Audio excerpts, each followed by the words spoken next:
que yo no puedo evitar, si estoy en mi casa, que pase un niño y me juega el rinraje y toque el timbre. No puedo evitar que me toque el timbre cualquiera. Lo que yo sí puedo controlar es quién entra a mi casa. Entonces, sí, yo tengo que estar muy atento, muy alerta. Nuestra salud emocional depende de cuánto nos conocemos y de cómo nos alimentamos a nivel de pensamientos, a nivel cognitivo. ¿Qué dejamos entrar en nuestra cabeza? Y tener la capacidad de decir, basta, no. No nos olvidemos que un miedo irracional nunca va a poder ser convencido. Por mucho que yo le dé argumentos al miedo de, por ejemplo, si subo a los aviones se van a caer y me voy a morir, ¿no? La fobia, nunca puedo dialogar mucho con el miedo. Puedo sí tener argumentos que me ayuden a entender. En un primer momento de una terapia se dan argumentos, una psicoeducación, ¿no? Por ejemplo, bueno, en el avión tú estás mucho más seguro que cuando te subís a un auto, a un ómnibus. Pero en el fondo lo que importa es tener experiencias. La única forma de superar un miedo es enfrentándolo. No existe el convencimiento, lo que existe es la experiencia. Entonces, si tenemos un miedo, la solución es enfrentarlo. Enfrentemos entonces los miedos. Es interesantísimo este tema. A veces pienso, por ejemplo, en los síntomas. ¿Existe en el miedo algún síntoma especial? O sea, algo que la persona, o quizá alguna repercusión, por ejemplo, a la persona le viene, se pone a temblar cuando tiene miedo, transpira cuando tiene miedo. No sé, tenerle miedo a eso. Es exacto, quizá si tiene algunas repercusiones en ese sentido.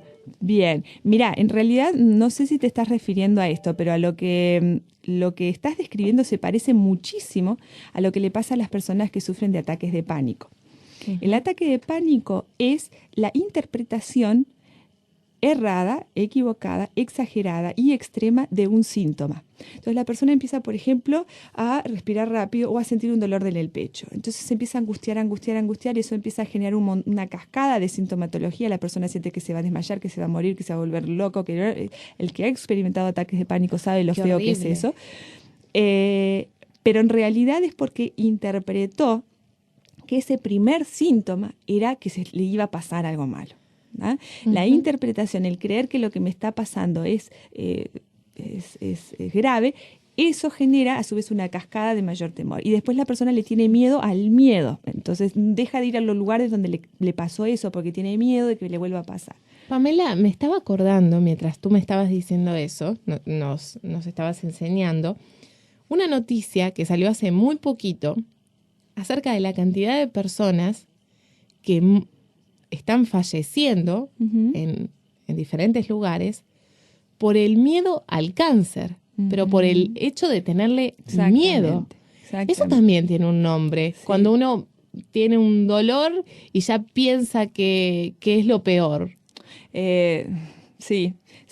Los hipocondríacos son personas que están muy atentas a las posibles enfermedades que pueden tener. Y es verdad, porque vivimos en una sociedad que también gana mucho dinero, es todo un negocio, garantizar la salud, garantizar uh-huh. la seguridad, porque en realidad es, como hablábamos antes, vivimos en un momento donde tenemos muchos temores, pero además hay todo un marketing del miedo hoy en día, ¿no? Porque si hay alguien que nos dice, miren, compren esta puerta porque por esta puerta no van a pasar y tomen este medicamento porque con este medicamento no van a envejecer y no van a tener esto. ¿No?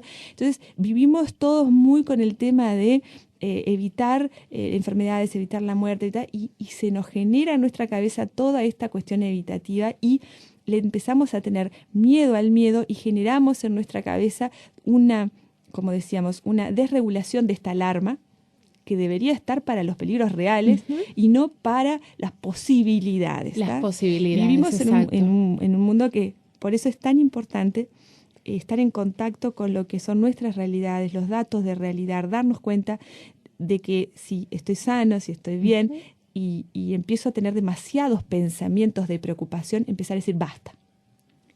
Si veo que no lo puedo controlar, pido ayuda. ¿Ah? Pero ejercitar esto del basta y cambiar de pensamiento, levantarme, hacer otra cosa. Tenemos que tener los seres humanos la capacidad entrenada de autorregulación. Somos responsables por lo que pensamos. Nadie nos enseña eso, pero ojalá se enseñara más a los niños esto de que así como somos responsables de lo que comemos, por ejemplo, tenemos que ser responsables de lo que pensamos y de nuestros diálogos interiores, que son los que alimentan nuestras emociones. Es fabuloso el tema que estás tratando hoy. Hola, nos dice un mensaje, mi pequeña de 22 meses no le tiene temor a nada. ¿Es normal? Bueno, en realidad a veces hay algunos autores que dicen que, por ejemplo, los miedos de ansiedad de separación y de estos son como la adolescencia, ¿viste? Algunos la pasan requete bien, nada se nota, son sumamente dóciles, y en otros se nota un montón la adolescencia.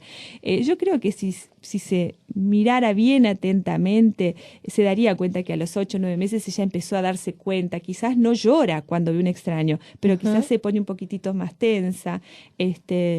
No, en general debería tener algunos miedos, como por ejemplo ruidos fuertes, ¿no es cierto?, a las caídas. Muchas veces los niños sobre todo tienen miedos a las reacciones de los demás. Si los demás están tensos y se asustaron, ellos mismos perciben. Los niños que no se asustan mucho, no nada, pero los que se asustan poco, eso es muy sano, porque significa que los papás también les dan seguridad. Exacto, y que cuando confianza. se caen o algo, dicen, bueno, basta, vamos, no pasó nada, vamos arriba, y lo van manejando. Qué importante. Por aquí nos dicen, te cuento, tengo 39 años y me anoté en el liceo nocturno. Pero te imaginas, desde hace 27 años que no estudio. Tengo un temor porque tengo un hijo en cuarto y otro en primero de liceo, y mi miedo es quedar en ridículo, que estuve pensando en no empezar. ¿Qué puedo hacer?, dice Lourdes. Qué maravilloso, Lourdes, lo que estás planteando. Da para todo un tema. ¿Sabés qué? Una de las áreas más importantes de esos miedos que tenemos hoy como sociedad es eso del temor al ridículo, del miedo al que dirán, porque hay tanta presión de la imagen. Hoy en día es tan, ¿viste? Hay que cubrir una imagen estética, Hay que cubrir una imagen social de cómo vestimos, cómo hablamos, cómo somos, y obviamente tú también tenés ahí ese temor de que como una persona grande va a estar cursando una materia de otros chicos. Nadie pone parámetros. Tú sos la que estás viviendo tu vida. Y qué gran ejemplo para tus hijos entender que no existen límites. Ya, yo muchas veces le digo a mis pacientes que ya por nacer acá en algún lugar ya tenemos límites. Por ejemplo, si tú y yo, Belén, quisiéramos ser astronautas, acá en Uruguay ya está. Ya tenemos el límite. ¿Dónde íbamos a hacer? Era muy difícil irnos a la NASA.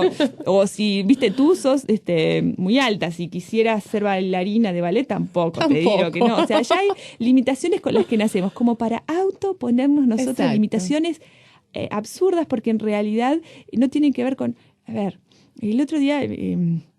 hace un tiempo vi una frase de Michael Jordan, el jugador de básquet muy conocido, sumamente exitoso de la NBA, y él decía, es en inglés, la voy a traducir, pero él decía que en su carrera había fallado más de, no sé, de 300 tiros, que había perdido más de, no sé, 100 y pico de partidos, que en como 30 partidos le habían dado el último tiro y lo había errado, y que y su frase decía, yo en mi vida he fracasado muchas veces y por eso soy exitoso.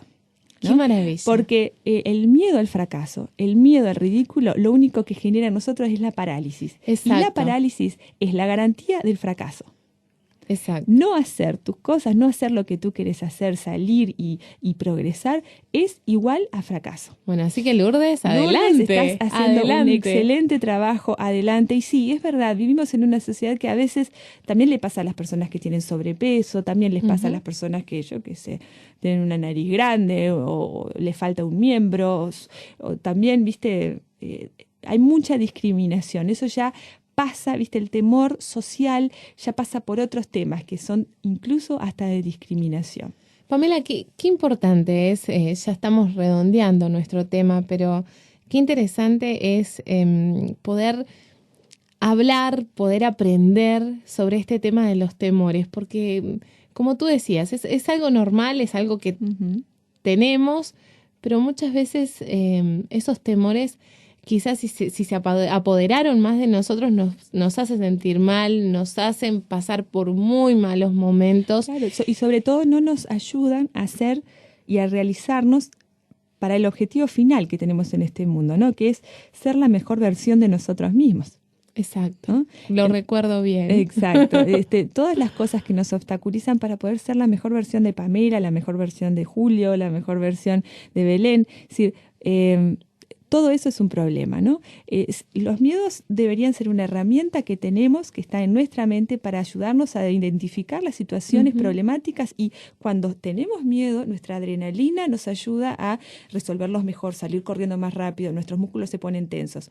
Pero si eso se da en una situación social, no estoy corriendo un peligro, ahí hay un problemita. Atención entonces con eso. Mi hijo Renzo, dice otro mensaje, tiene 7 años, me tiene solo a mí y su mamá, si no me ve en el súper, pide ayuda, dice él. A ver, si entiendo bien, estamos hablando de una ansiedad de separación. La ansiedad de separación en algunos niños es esperable en algunas edades. Él me dice, tiene 7. 7 añitos. No, en 7 años ya se espera que un niño tenga más capacidad de poder estar más tiempo separado de sus padres, ¿no? Debe ser que ha generado una dependencia importante, quizás pasó alguna situación de estrés. La mejor forma es empezar a afrontar de a poquito momentos de separación. ¿tá? Que la mamá no se escape, que le diga, me voy y vuelvo en un ratito. El afrontamiento de los miedos de forma paulatina, sistemática, de a poquito, es la forma ideal para superarlo. Por aquí nos dicen, anoche sentí miedo. Esperaba un ómnibus y 5 desubicados empezaron a tirar una pelota a mi lado diciendo, qué tranquilo el viejo, tengo 80 años.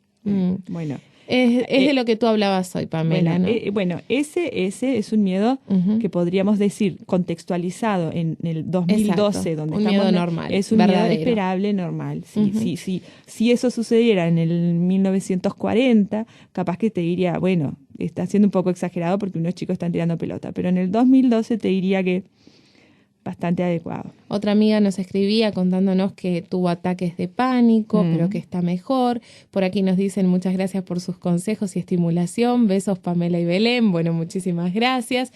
Y por aquí nos llegó otro mensajito, que es cuando una persona ante una situación determinada queda paralizada y queda su mente en blanco. Ha dado muchos exámenes, pero en uno, ante la presencia de determinada persona, se quedó en blanco, aunque ese tema era el tema que más sabía. Bueno, sí, miedo. El miedo en una gran cantidad genera parálisis también. Es una tensión tan grande y la parálisis hace que, porque con esto terminamos, es para que la gente lo entienda. Cuando nosotros tenemos miedo, es como le mandamos un mensaje a nuestro cerebro diciendo, hay un peligro real, hay un león que me está por comer. Entonces, imagínense ustedes que ven un león que te está por comer y decime la tabla del 2. O sea, el león te está por comer y te pido que me recites la tabla del 2. No, porque tu cerebro lo que hace en ese momento es agarra toda su energía y la pone en la supervivencia. Y no queda ningún restito para lo que son las funciones superiores, que son de memoria, abstracción y pensamiento, de razonamiento. Entonces, toda la energía, que tenemos una energía limitada los seres humanos, está puesta en huir o en luchar por tu vida, porque está tu vida en peligro.